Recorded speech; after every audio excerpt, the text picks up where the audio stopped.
ओम शांति। आज हम 7 अप्रैल 81 की अव्यक्त वाणी सुनते हैं। आज की वाणी का सार है मनन शक्ति द्वारा सर्व शक्तियों के स्वरूप की अनुभूति। आज बाप दादा अपने सर्व कल्प पहले वाले सिकिलते बच्चों को देख हर्षित हो रहे हैं।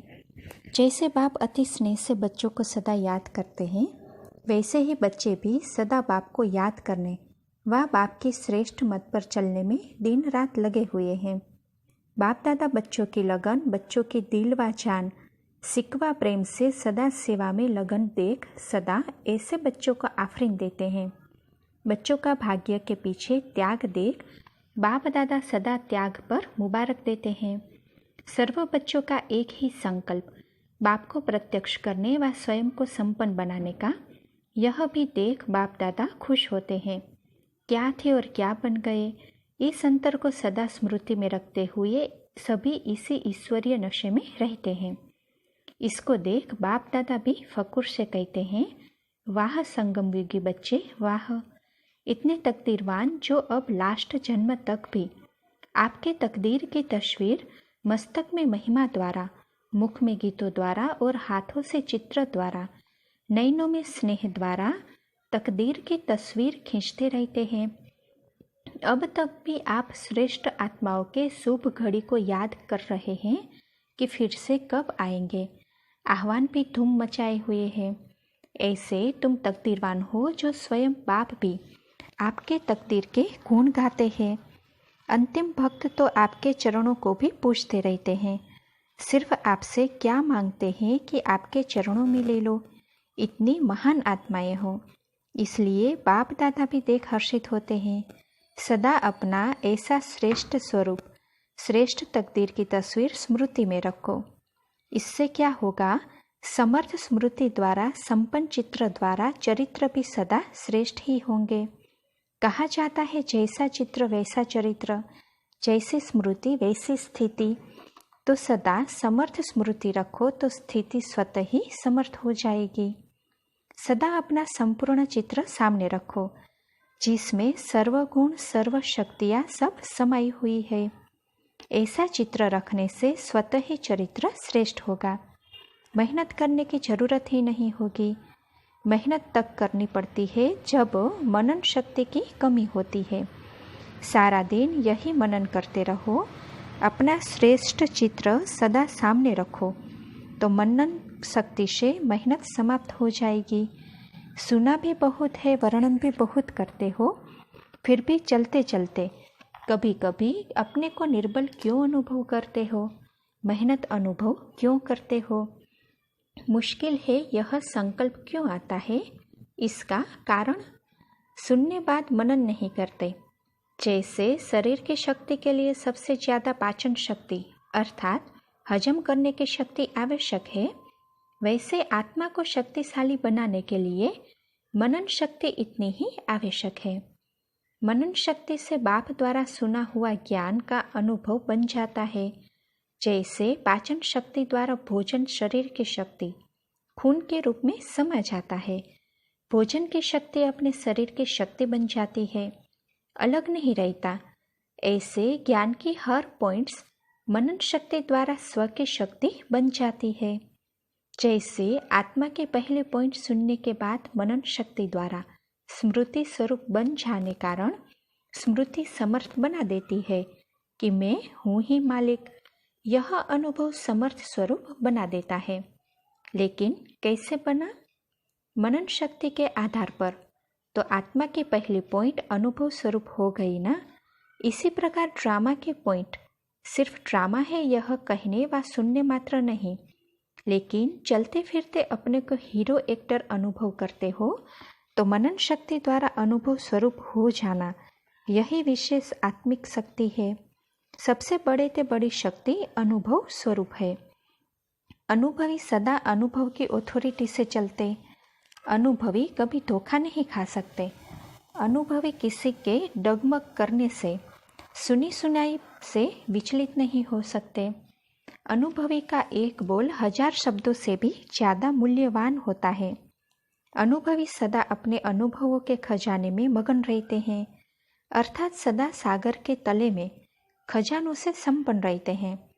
ऐसे मनन शक्ति द्वारा हर पॉइंट के अनुभवी, सदा शक्तिशाली माया प्रूफ, विघ्न प्रूफ, सदा अंगद के समान हिलाने वाला, न कि हिलने वाला होता है। तो समझा अभी क्या करना है। जैसे शरीर की सर्व बीमारियों का कारण कोई न कोई विटामिन की कमी होती है, तो आत्मा की कमजोरी का कारण भी मनन शक्ति द्वारा हर पॉइंट के अनुभव की विटामिन की कमी है। जैसे उसमें भी variety A B C vitamin है ना, तो यहाँ भी किसी न किसी अनुभव के विटामिन की कमी है। कुछ भी समझ लो, ए आत्मा की विटामिन, विटामिन बी बाप की, विटामिन सी ड्रामा की क्रिएशन व सर्किल कहो, ऐसे कुछ भी बना लो। तो इसमें होशियार हो तो चेक करो कौन से विटामिन की कमी है।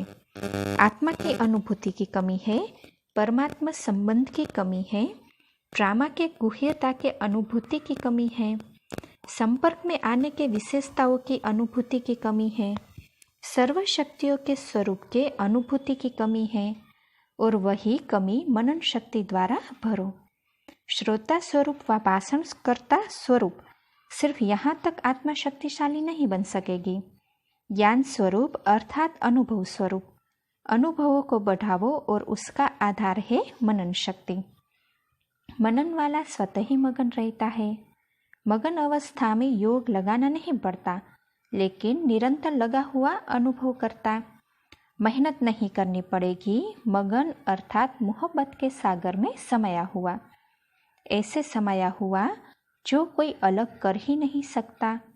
तो मेहनत से भी छूटो, बाहर मुक्ता को छोड़ो तो मेहनत से छूटो, और अनुभवों के अंतर्मुक्ता स्वरूप में सदा समा जाओ। अनुभवों का भी सागर है, एक दो अनुभव नहीं अथाह है। एक दो अनुभव कर लिया तो अनुभव के तालाब में नहीं नहाओ, सागर के बच्चे अनुभवों के सागर में समा जाओ। तालाब के बच्चे तो नहीं होना। यह धर्म पिताए महान आत्माएं कहलाने वाले, यह है तालाब।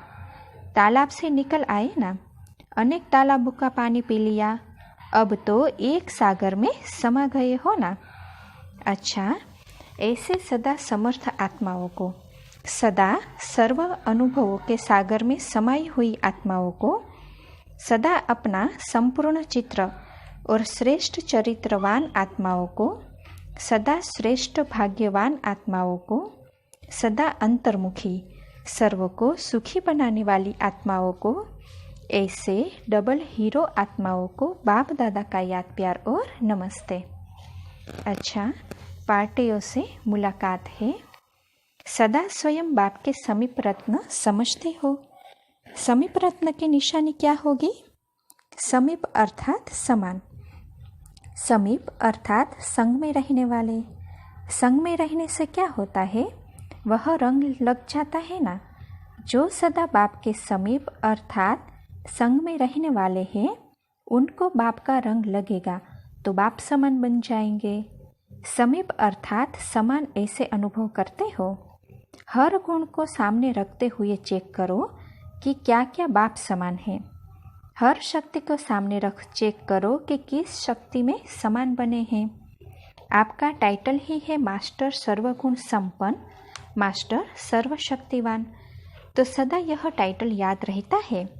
सर्व शक्तियाँ आ गई अर्थात विजयी हो गए, फिर कभी भी हार हो नहीं सकती।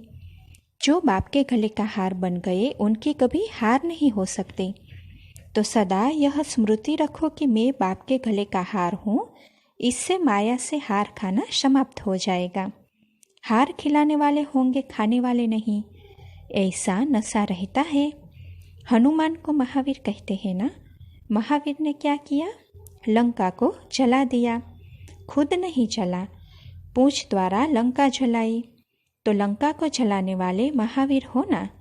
माया अधिकारी समझकर आए, लेकिन आप उसके अधिकार को खत्म कर अधीन बना दो। हनुमान की विशेषता दिखाते हैं कि वह सदा सेवाधारी था, अपने को सेवक समझता था। तो यहाँ जो सदा सेवाधारी है, वही माया के अधिकार को खत्म कर सकते हैं।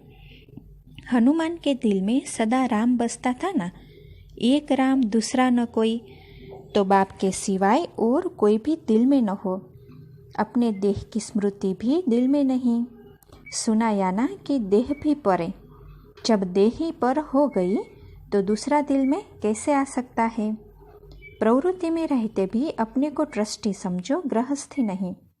गृहस्थी समझने से अगला पिछला बोझ सिर पर आ जाता। ट्रस्टी अर्थात डबल लाइट। जब आत्मिक स्वरूप है तो ट्रस्टी, देह की स्मृति है तो गृहस्थी। गृहस्थी माना मोह माया के जाल में फंसा हुआ, और ट्रस्टी माना सदा हल्का बन खुशी में उड़ने वाला। ट्रस्टी अर्थात माया का जाल खत्म।